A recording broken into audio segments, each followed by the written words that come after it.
Got a news tip or story idea? You can email news at 989WORD.com. I'm Rob Jones for the Charlie James Show on News Talk 989 WORD, the voice of the Carolinas. What's up, everybody, and welcome to the channel Flash 001 USA. Today's Thursday, December 19th. The year is 2024. It's around 3:30 p.m. in my part of the world. Okay, as you can probably tell from the intro clip, this is going to be another battery construction video. Now, for those of you that like to try your hands and stuff like this, trust me when I tell you that you're really going to want to watch this video. I think you're going to be amazed at the specs on this build right here. Not only that, just how simple it is to put together. On that note, let's head back to the shop. Okay, now these are a pair of batteries that I've already built and tested. Right now I've got them deactivated because I have the electric light removed out of them.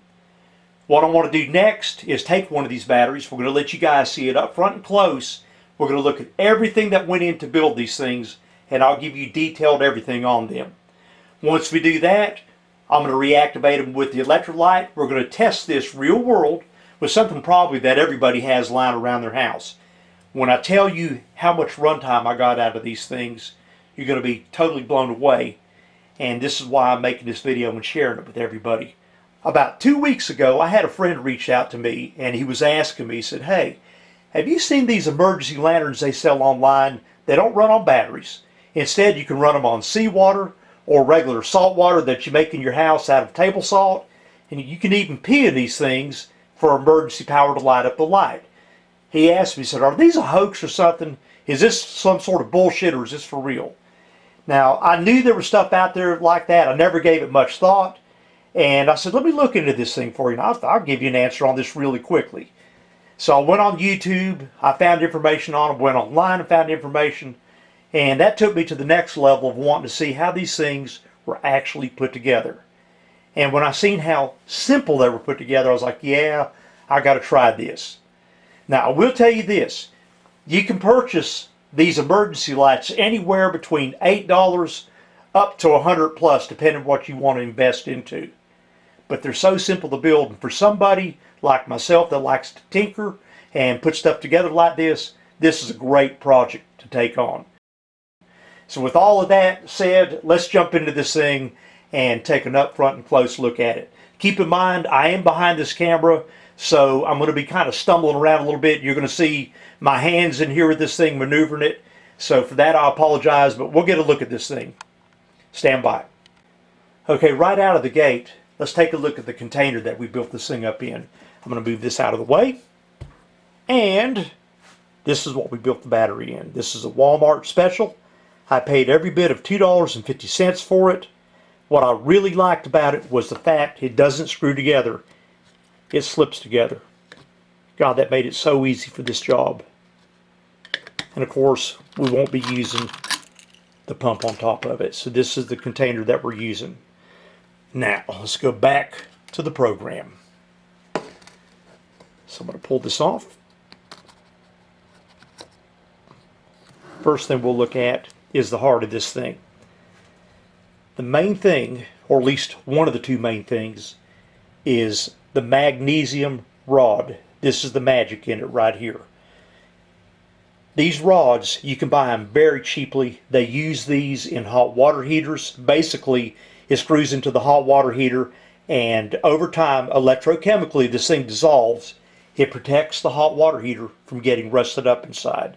So it buys the heater many, many years of life. What I did is I cut one down to the size that I needed it for my container. I will give you all of the measurements on this. I'll even give you the exact part number to buy this from Walmart or even order it online. I turned around, I tapped a hole in the center that I ran a screw into, and this way I have some place to interface a wire to it. So you can see what I did there. I got a hole here for the carbon rod to come up in here with. So that's this part of it. Now let's look at this part of it right here.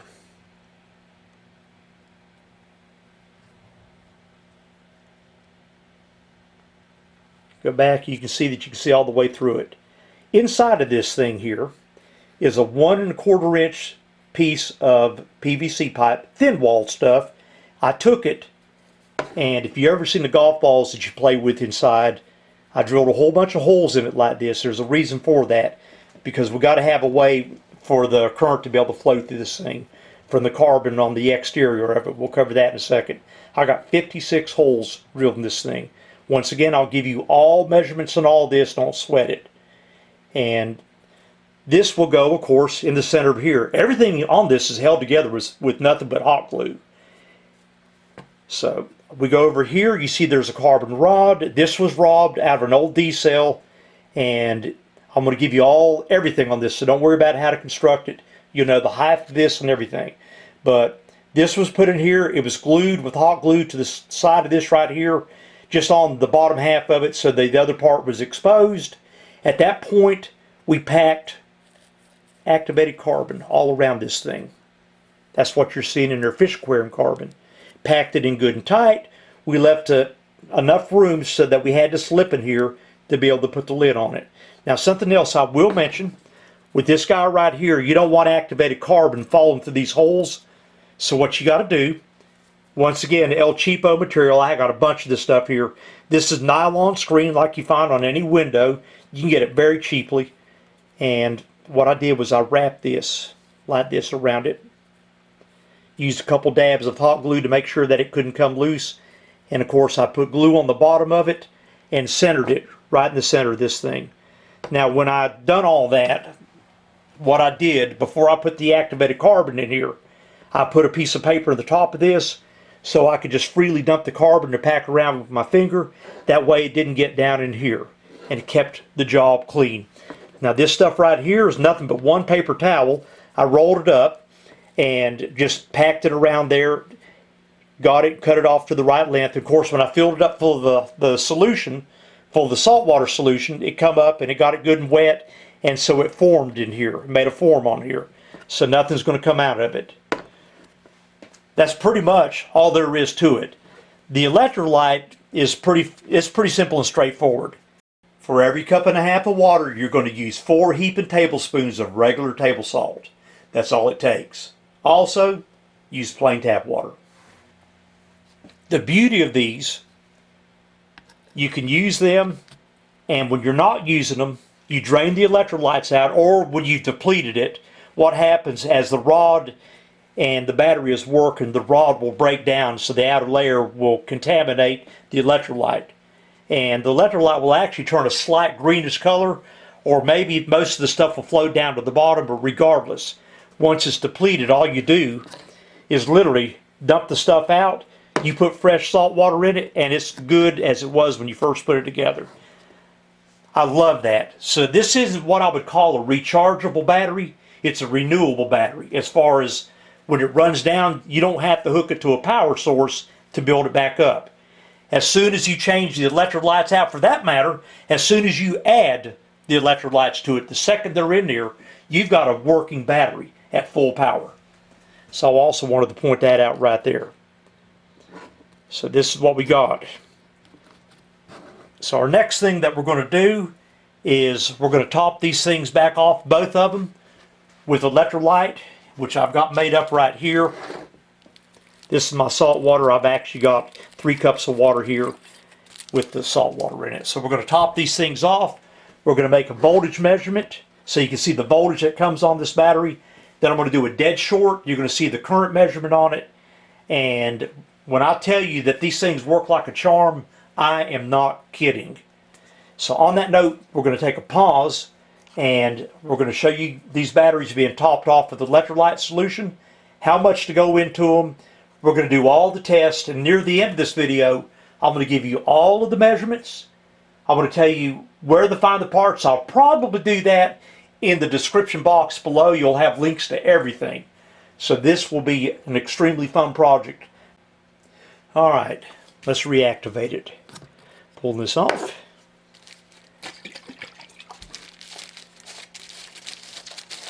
Take my salt water, we're going to add it back into the battery. Now the good thing is, this is all clean materials you're working with. You don't have to worry about getting something on your hand. Salt water's not going to hurt you if it gets on you, or your clothes for that matter. Also, we won't fill this thing all the way to the top. I think we fill it up to the last hole here because you got to have room for the magnesium rod to go into it. Now it's going to take it a second when I do this, because what's going to happen, I drain these things when I'm done with them, by the way. We're going to cover all that later down in the video, but basically when you're through with the batteries, tip them upside down for a couple of hours, let all of the whatever's residual in there drain off, and with your magnesium rod drain it off. Do not put the battery back together, because the humidity in here will react with the magnesium rod. So you want everything to stay dry, so you keep these things separated while you're waiting on them to do their thing. By the way, these batteries will outlive you.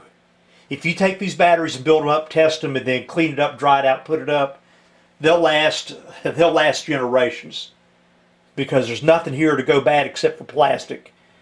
As far as the magnesium rods go in these things, let's say you do use the battery and you wear them out, big deal. All you got to do is cut you a new rod and put it in there.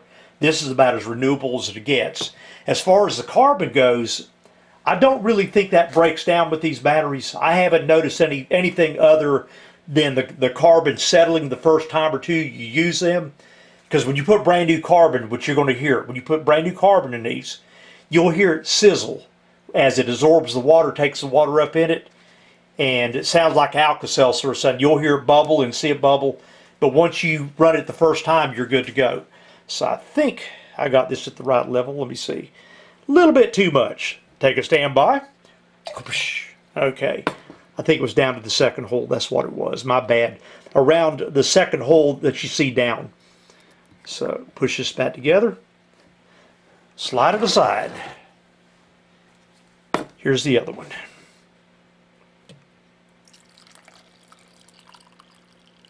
Yummy.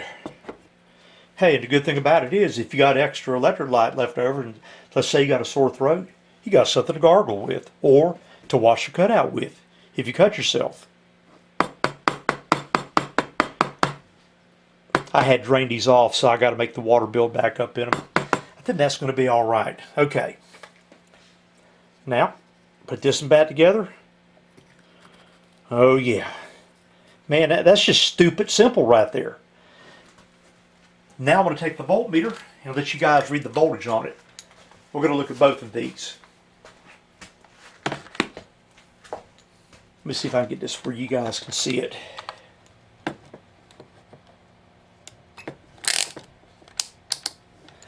We're going to go on the 2-volt scale here. We're going to slide this whole mess up so I can bring this meter down right here. I'm going to tilt the camera up. There we go. Oh yeah, we're cooking with Crisco. So now, let's measure voltage. I'm going to try to keep my hands out of the way. By the way, this is negative right here. So the magnesium will be negative, the carbon will be positive. Let's get a reading here. Almost 1.7 volts. That kicks royal ass right there. That's all I got to tell you. Let's check this one.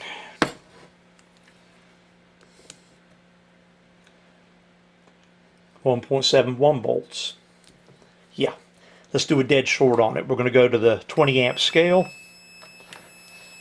and we're only going to do this momentarily, because this is not good on any battery to do this. But we're going to see what the current flow is. 1 amp. Let's look at the other one.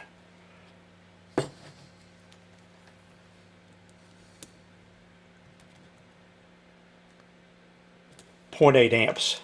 I don't think I had a good connection with the meter, but I don't want to short it out again. On average, expect about 1 amp as far as the surge current on it. When I say surge, I mean you're not going to sit here and pull a solid amp off this thing for like 10 or 15 hours or nothing like that.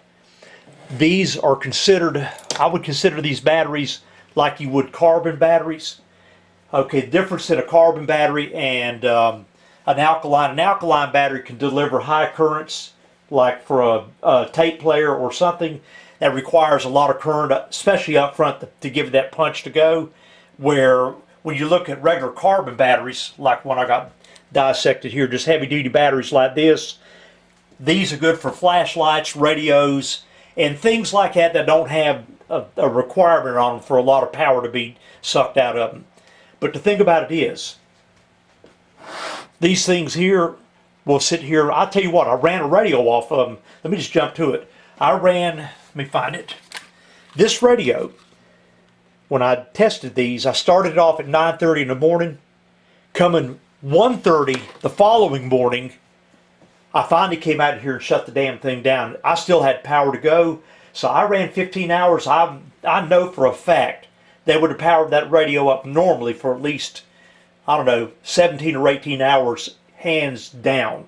That's incredible, man, for salt water and something like this that could be renewed. So this was enough to intrigue me to build a pair of these things up. Actually, I've got a third one upstairs that I've got, and we're going to build a fourth one. Now, I'm also going to tell you tricks if you want to make these things more high current. You can parallel them, or better yet, you can get you a bigger box and add more rods to it. You'll have to be doing that on your own. That's your own creativity, how you want to do it. But now these batteries here, they're going to be good, like, just think like a regular heavy duty cell, 250 milliamps, continuous load or whatever, draw on these things. And so you're looking at roughly a quarter of a watt, because they're not going to stay high power and at that high voltage once you start running them a little bit. Like any other battery, they will sag a little bit. Now, there is a little trick you can do to these batteries. So you have something that needs that in-surge current to get it started. You can always, when you pair these batteries together, or however you do them, take you a 4700 microfarad capacitor, like a 10 volt capacitor or something, hook it across the battery, or batteries, however many you use. What will happen is that capacitor will charge up, and now you got that big fat surge current off that capacitor. That'll be your start current to start something up with. It won't hurt the batteries, it won't degrade them. What it'll do is it'll give you that sudden inrush of current that you need if you need a little bit more oomph to get something started up with it. So I'll tell you what, very quickly again here, that they're probably settled down here. Let me get the camera and the meter lined up. Let's measure the voltage. They should have dropped maybe a little bit. So let's go back and check them here. No, I guess not. That's 1.7. One of these was a little bit hotter than the other one. Yeah, so they stayed the same. My bad. All right. Okay, what we're going to do here, we're going to hook them up. I'm doing this, having to look at this camera off to the side. So somewhere I got a jumper here. All right, we're back. We found the wire here. So I'm going to hook them in series, which means all I'm going to do is do it like this right here. The negative, that'll go to the positive right here. So now I will take my voltage off of these from this positive and this negative. Hopefully that's in the camera, guys. My apologies if it's not. So hopefully that made the correction. And let's take a look at the voltage here.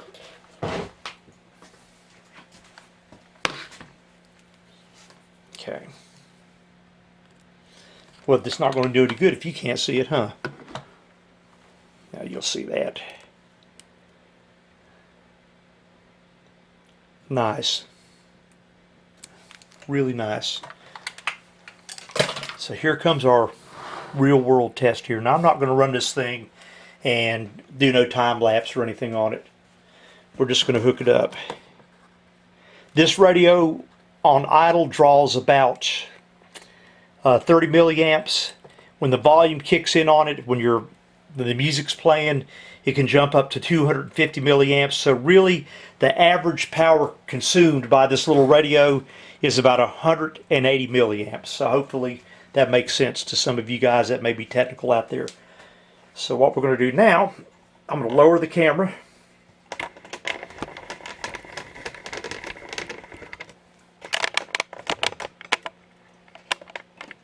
There you go. Hope this thing's on a radio station. Maybe it is, maybe it isn't. 385 interchange, Lawrence Road, Augusta Road, Malden Road, all at 20 to 25 miles per hour throughout that stretch. And then 185. This radio, when I ran it last time I tested it, like I said, it ran 15 hours non-stop When I checked the batteries, they still had a couple of hours worth of power to put into it. I started the test the other day at 9:30 a.m. I ended it the following morning at 1:30 a.m. in the morning. I was blown away. I figured it would go maybe, 4 hours. Hell, I would have been happy if it had went 3 or 4 hours. Just to get that kind of power out of salt water and some stuff like magnesium rods and paper towels. Hell yeah, I'd have been jumping up and down. I went past that. I was blown away. Sunday, lots of sun with a high around 44. Monday, sunny, highs in the 40s. I'm meteorologist Ray Miller from the News Talk 98.9 WORD. We're going to let it play here for a second. Right now, it's 56. Got a news tip or story idea? You can email news at 989WORD.com. I'm Rob Jones for the Charlie James Show on News Talk 98.9 WORD, the voice of the Carolinas.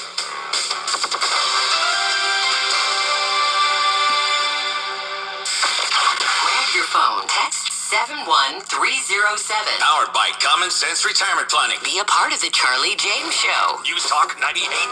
WORD. The voice of the Carolinas. Welcome back to the program. Could you guys do me a favor?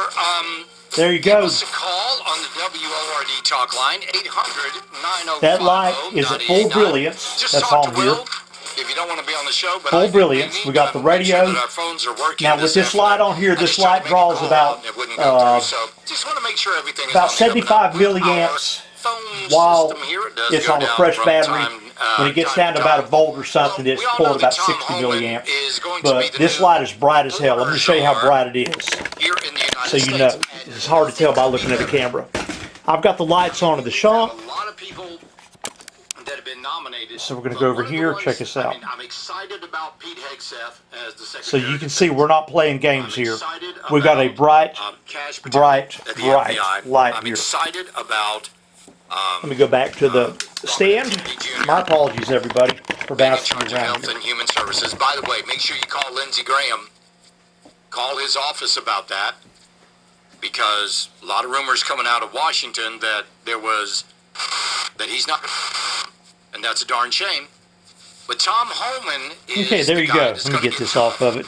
on the number We one don't need this issue. anymore. I'm getting ready to shut this down. According to, As they did mentioned, surveys all throughout it the will campaign. run this radio What is your number one issue? 15 hours, 18 hours, And the top two hands issues that we down. had were With the light, the economy. I'm going to say that it'll run And at 6 immigration. hours, 7 hours, solid, And Tom nonstop. Homan I'm probably is being too gonna be conservative. on top of this It'll probably run at immigration about 8 or problem. 10 He says hours, he needs all joking aside, with 100,000 emergency light detention and a beds. radio. Oh, So let me turn this down that's here. a lot. So the main thing is, these aren't something that you would build up just to run your everyday stuff with. It's something for people like me that like to tinker with stuff like this, and it's something for somebody that would like to have something where they were self-sufficient, and they could have something that, no matter how old it was, how long it sat put up, they pulled it out, put it together, they had power lickety-split right then and there. Now, something I did notice on a lot of these lanterns they sell online, some of the more expensive ones, they got a USB port on them, and they tell you, oh yeah, you can charge your cell phone. I got a word for that. Bullshit. Excuse me there. Anyhow, what they're doing is they're using, I'm going to show you what they've got here. I've got some of these actually on hand. They're using one of these guys right here. You see it's got the USB port on it. This is a buck converter. So it'll take, I think, 1.5 volts up to 3 volts or something. It'll jump it up to 5 volts. The thing about it is, yeah, now a lot of these lanterns they use will use something like this, because most LEDs are 3 volts, okay? So they'll use something like this to jump the power up. They don't have to build it. It's already pre-bought. They buy these things all out of China, and if they're buying in bulk, they're probably giving 25 cents a piece for them. I think I gave, I don't know, maybe 30 cents, 40 cents for these. I bought like 10 of them. They weren't nothing. They didn't cost hardly anything. So what they do is they add those to it. Because it's got a USB port on it, they try to tell you, oh yeah, you can charge oh no, you can't charge a phone off of it. They do that to jump the power up for the LED. That's all they're doing. It's a buck converter. But hell, you could do that. You could do the same thing and save yourself money. And you can make a jewel thief to do the same thing. Maybe I'll cover that in another video. So there you go. Let me turn this back up. We have been through a lot together. We went through the entire Biden administration together, and now we are back. Man, that's bad to the bone. Conservatives are back. All right. What we're going to do now is we're going to build an individual battery up. So I'm going to stop the video. I'm going to get everything cleared off, get the deck cleared, and we're going to build one from scratch. You'll see how quickly this goes together. We'll test it up. We'll run it on the light or something. Do the same thing we're doing here. Make the voltage measurements, current measurements, and you're going to see what a fresh battery looks like right out of the gate. Now it seems like, if I'm not mistaken, the very first time you set it up, it may not have quite the oomph, or it'll be really damn close to what these are right here, but the second or third time you run it, it's going to be pretty much up to snuff where you want it to be. So on that note, we're going to pause out. Take a standby. Okay, the first thing that we're going to start on will be putting the anode section of this together. I should have mentioned this in a few clips back, but the positive side of this battery, the part that has the carbon, this is our anode, our positive side of the battery. The magnesium rod is our cathode, the negative side of the battery. So the first thing we're going to do is we want to cover this with a little piece of screen, nylon screen, not metal. So I'm going to line this up. By the way, bear with me because I am dealing with this like the magic hands behind the camera. I'm just going to use a piece of tape to kind of half-ass keep everything lined up. We'll remove that as we move forward. So now that I got this on here, I'm going to take a dab, I mean literally just a dab of hot glue to kind of keep everything positioned here.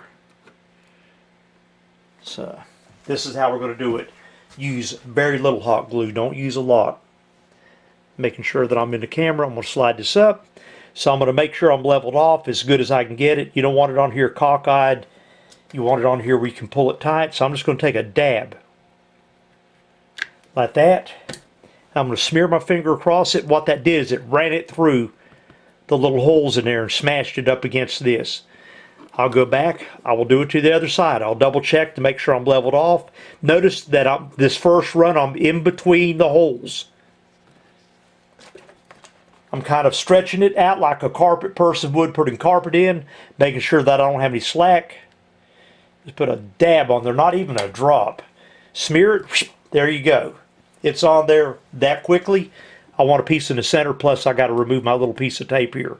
So we get this tape out of the way. We're going to put one more dab on here.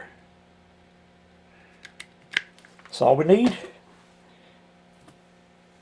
So now we got this put on here, and of course you know what this does. It keeps our activated carbon from falling through the holes and giving us grief when we're putting this thing together.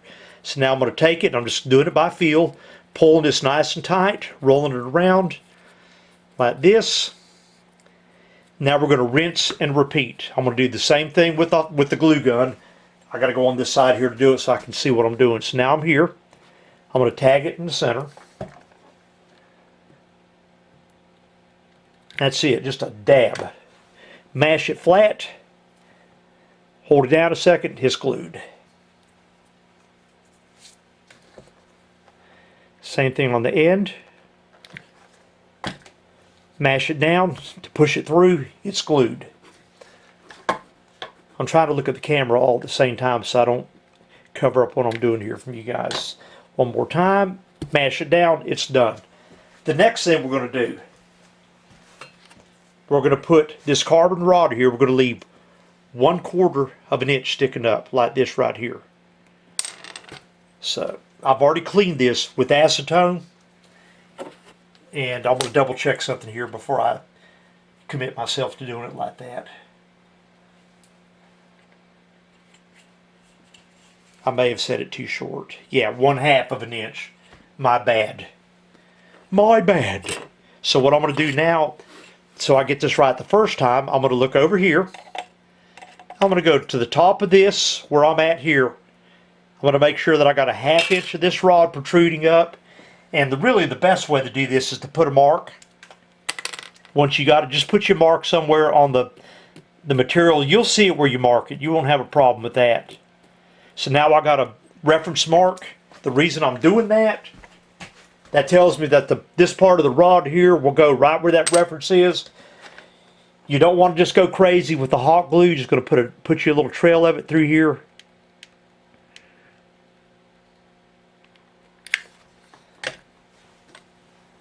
Now we're going to go over here. We're going to lay this dead center of a pair of these holes.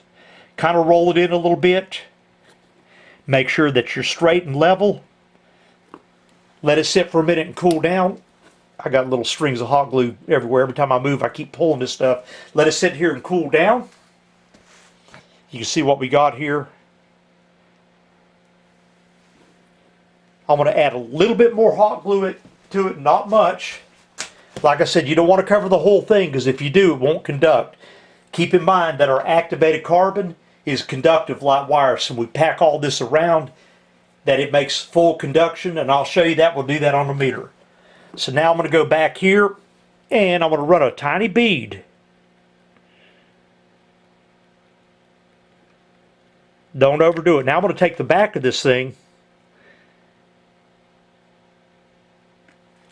That's going to kind of pack it in. Okay, do the same thing on the other side. Take the back of the glue gun. We're done. The next step on this will be to put this into our container. And then I'm going to show you how to center up the hole where this thing's got to come up in here. All of this is nothing and then absolutely nothing. So before you glue this in here, all you're going to do is do you a test run. Look down the side of this thing, look down to the top of it, and just eyeball it. Make sure, do a practice run before you put the first drop of glue on the bottom of this. Look at it and get it as centered as humanly possible. Okay? Get it as centered as you physically can. Now that you got the practice run out of the way, you're ready to actually glue the thing. Because what you don't want to be dealing with, and I can tell you this from first-hand experience, you don't want to be dealing with a mess when you glue all this stuff together. Also, look around the bottom. I'm going to take a moment. So I had a little extra left over. I'm going to kind of trim it off. We don't need that sticking in there. We want this thing laying as flat as possible. So I'm just going to trim this back. There we go. Now, here comes the magic. And this is 98% of the damn battery right here. I'm going to go around here. I'm not going to go crazy with glue. Let me set this down where I can see it. I'm just going to put a thin layer.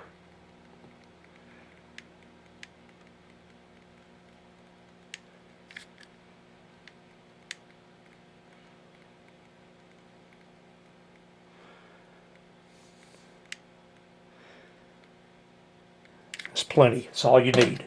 Quickly flip it around. It doesn't matter where the carbon rod is. As long as you got this thing centered, you're home. So now I'm taking it, I'm eyeballing, I'm looking straight down on it. I will hold it into place, give it a second to solidify so that I know it's in place. You want to cut your pipe, also cut that pipe as straight as you can get it. If you don't, you'll be the Leaning Tower of pizza in there, and that could give you some issues that you don't want to deal with. So there we go. Man, that's it. Okay, that's it.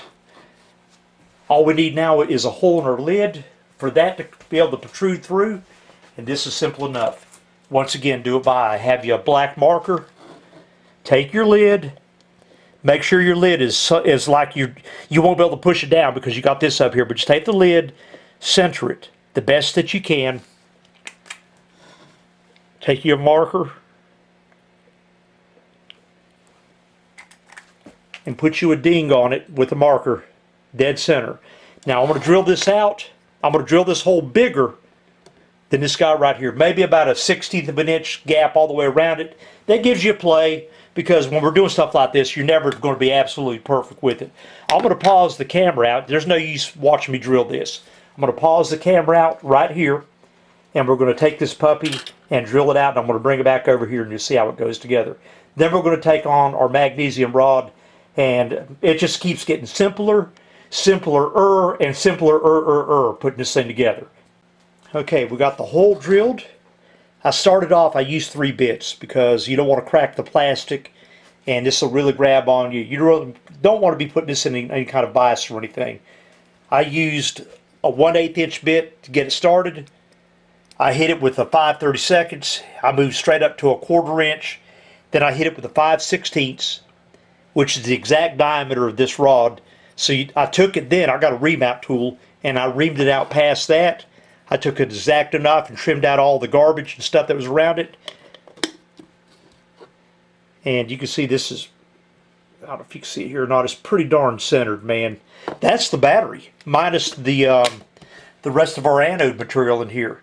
So what I'm going to do now is I'm going to put me up some paper towel material right at the top of this thing, because we're going to start dumping we're going to start putting the activated carbon in there, and I don't want it going inside of here. Now, I will tell you something about the activated carbon. When it's brand new, the first time you add electrolyte into it, you will have black soot that gets in the water. It won't hurt it. Okay, I got me a bowl. I think I'm going to have to raise this camera up to do all this ooga booga stuff here, man. All right, raise that up. Let's see if this stays in the picture. Oh, yeah. All this bowl is going to do is going to keep us out of trouble. It's going to keep this stuff from bouncing all over the place, which is probably still going to do, but we're good. So now I'm just going to take it. I'm not even worried about trying to be precise with it.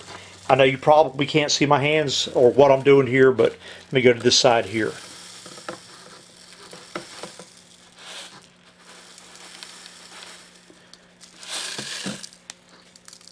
But it's still bouncing out on the table here, so that tells you right there, you know this would be something, just a cuss factor, if you didn't have this thing in a bowl doing this.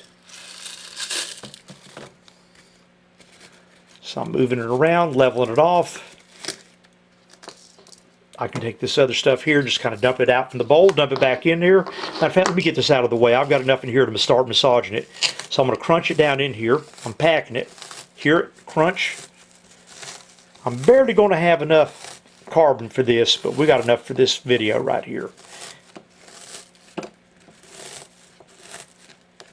There's a reason for packing it too.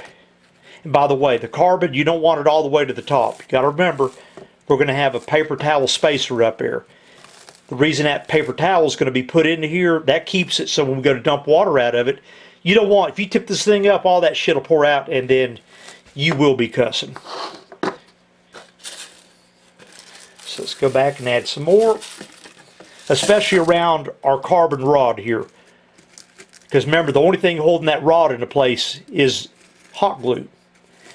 So when we pack this stuff around it, it's going to keep it where it needs to go. Crunch, crunch, crunch. Okay, we're about done, guys. We're about there with it. So now, I'm going to carefully pull this out. And some's going to fall down to there, and we'll be able to dump it out. I'm not worried about that. Anything that gets past this napkin, it's not a big deal. Alright. Actually, we did pretty darn good. So now we're going to make a gasket. I'm going to do that out of paper towel. Alright, so all I'm going to do is I got a paper towel here. I'm folding it like this. I'm going to roll it up sort of kind of tight. Just imagine the gap on this, and that's how wide you want the paper towel. Give or take a little bit. Roll it up.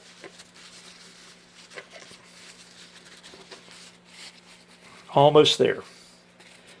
Matter of fact, let me pull this piece off here. We don't need all that crap. So now I'm not going to leave this on here yet. This is just getting it started. The reason being, the paper towel is not wet, so it'll want to pop back out of there. But what this will do, doing it what I'm doing right here, should, or if I did get some of the carbon down to the center of this hole, I can just use this paper towel and hold it with my fingers, and I can do this number right here.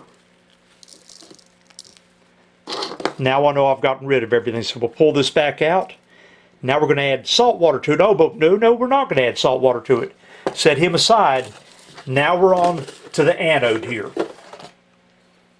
There's my anode rod. There's this. He's going to go inside of here like this. We're going to use a piece of tape when we do this job right here, because we want to be able to snug it in there. We don't want it so tight that you can't get it in there, or you got to force it in there. And we want to be able to make it tight enough to hold it in place, but loose enough so we can wiggle it. So what I'm doing now is I'm going here. I'm going to leave me, I don't know, a little over 1/8 of an inch or so sticking out of the top on this thing. Hopefully you can see this.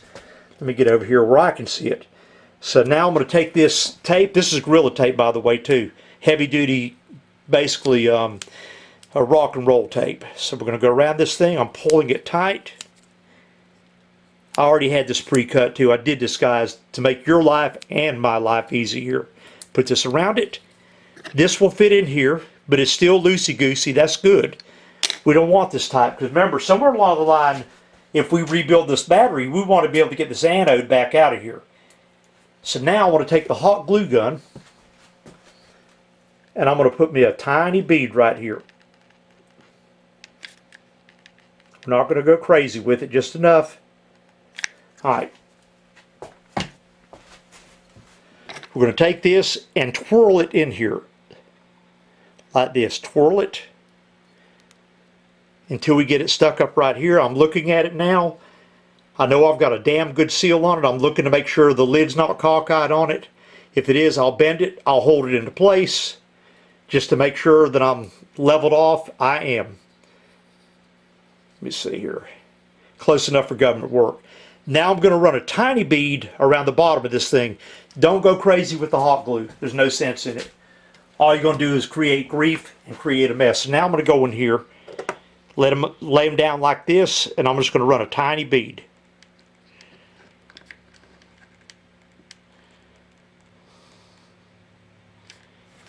That's it. Wait a minute, didn't get it right there. Thought I did, but I didn't. Okay, now we got it. We'll let this cool down. This battery's done. It's ready to be put to work. We'll let this cool down. Now, let's say that you use this battery and this thing now is extremely thin and it's time to change it out. Don't try to pull it out or force it out, because the hot glue will have this thing locked in here like you just couldn't believe. It'll be in there. The best way to do it is take you a hair dryer, heat it up, or better yet, if you got a small little propane torch, handheld torch, just kind of heat this up enough, not so hot you can't grab it, but where enough heat gets into it and it runs up, it'll soften that glue, then you can work it back off and put you a new rod in it. So that's another little trick learned from the peanut gallery. Alright, we're good. So before we start activating this thing and putting our piece down in there, put it back on. Everything looks really good. I don't know how, it's just hard looking at this camera. I'm very centered up. I'm pleased with that. So now we're going to activate it. I've got my salt water. So you guys are seeing this all real time with me. Listen for that sizzle sound.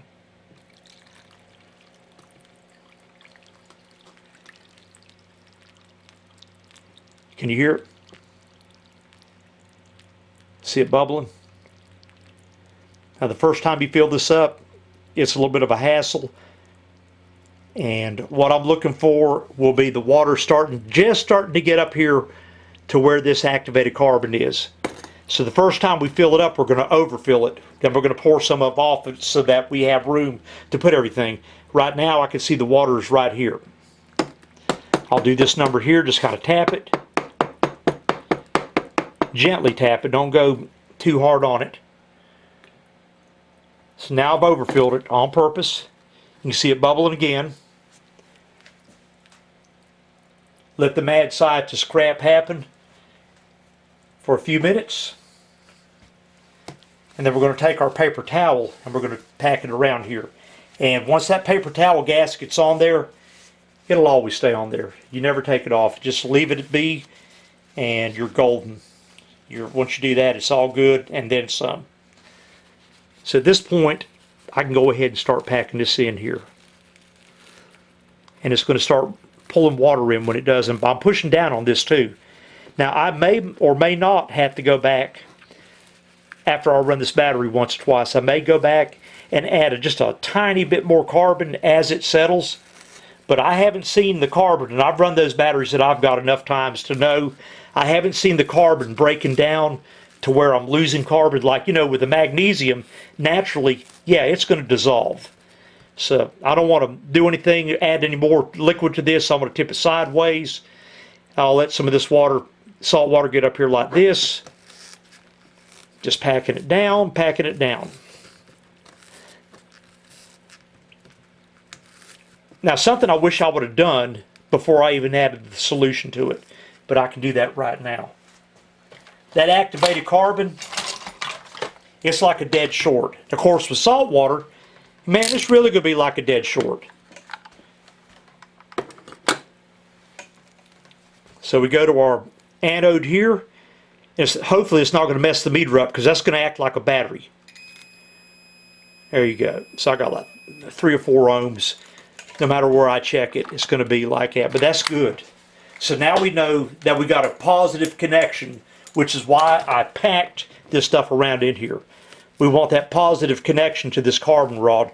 The whole outer layer of this carbon here is part of our battery. The good thing is this rod here is completely surrounded. All those holes that we drilled in that pipe, everywhere there is exposed to the carbon. You know, it's got the buffer we made out of our screen, but this is where the current collects and moves around on this thing.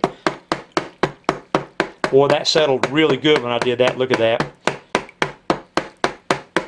You know, that may be why these things run slightly low the first time, the voltage, because if you don't get all the water in there, it's going to. All right. We got it set up. Now, I'm not even going to filter this water. The carbon could affect it. The black carbon for the first run could affect it. I don't know, guys. I've been filtering mine every time right before I use it. So I got a little bit too much water in here. So let's lose some of this water here. Do it like that. I don't want it flowing out and making a damn mess. There we go. So you're seeing this battery made in real time. Let's measure the voltage.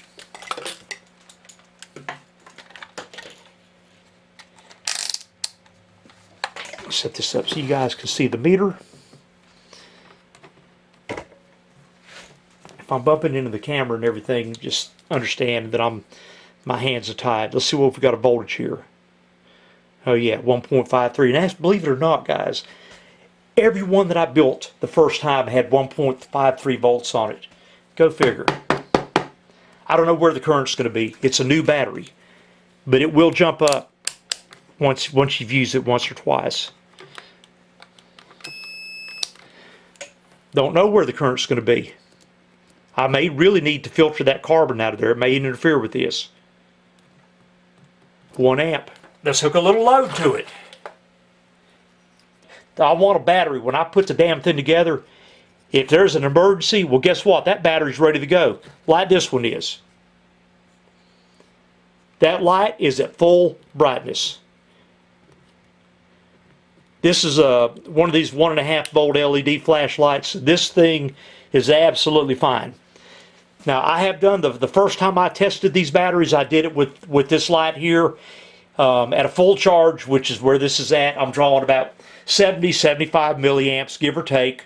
As the battery gets down on voltage, when it gets around maybe 1 volt, 1.1 volt or something, it'll be down around 60 milliamps. But I can tell you right now, that light will run a solid 5 hours on this before it gets below 1 volt. If I was to turn around and use a Joule Thief, and I may do a video on that, I know a lot of people have them out there, but if I use a white LED and a Joule Thief, shit, man, it'll probably run 20 hours without even shutting the thing down. Okay, there you go. You can see this is working. We've got light. Let there be light. So there was light. Now, when you're not using this battery, do not leave the solution in it. You don't put them up like in this condition right here. When you're through with your emergency or you're through taking the power off of it, you drain the water off. That's what I got this little bowl here for.